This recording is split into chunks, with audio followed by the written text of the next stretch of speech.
Unit 10, C, Exercises 2 and 3. When was the last time you walked out of a movie theater and thought, "Wow, what a great ending"? It's an all too rare experience.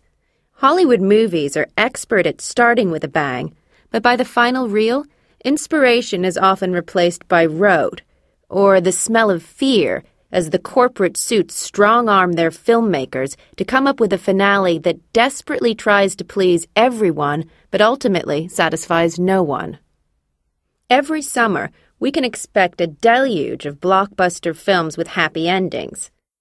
But how many of these upbeat finales fill us with real joy, the way that the rousing rock and roll finale of the original Shrek left us with a big childlike grin on our faces?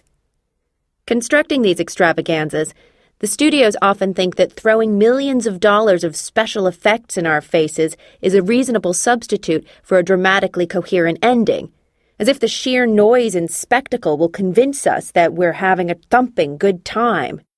You needed an air traffic controller to sort out all the colliding flying heroes and villains in the overstuffed finale of Spider-Man 3. Let's not even talk about the interminable 30-minute fight scene near the end of The Last Pirates of the Caribbean, a fight in which nothing was at stake because everybody was already dead, including, apparently, the screenwriters. Special effects have become the crutch of lazy dramatists, and they've probably damaged more endings than they've helped. Enchanted was purring along just fine until someone decided it needed a big, tacky, computer-generated dragon to liven up the climax, a jarring shift of tone that threatened to undo the movie's genuine enchantment. Hollywood has convinced itself, against considerable evidence, that audiences insist on happy endings. How then can you account for two of the most popular movies ever, Titanic and Gone with the Wind? And, of course, the Godfather movies.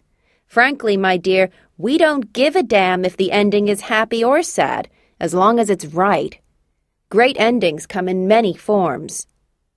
There are movies that have great last lines. Look no further than Nobody's Perfect from Some Like It Hot. There are movies that have indelible last shots, like that long, wordless walk that Alida Valli takes past Joseph Cotten at the end of The Third Man, a shot that is echoed through movie history.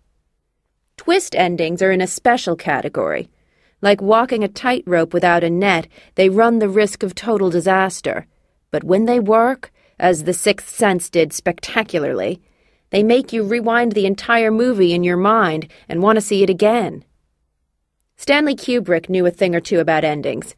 Can anybody forget the mystical and mystifying conclusion to 2001: A Space Odyssey? An image of cosmic rebirth that has been parsed and probed for decades.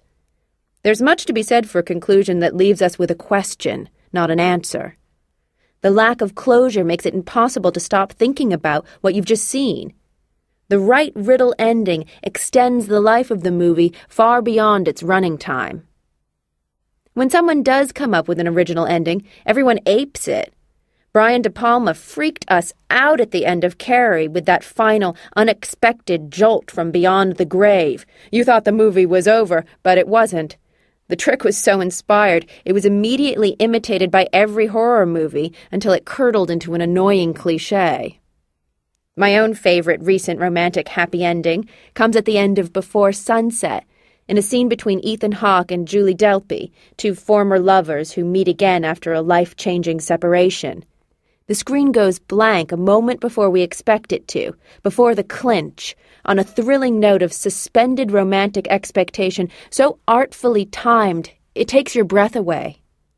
Far more common, alas, is the egregious happy ending in which the lovers declare their passion for each other in a public place surrounded by strangers who burst into wild applause as they kiss.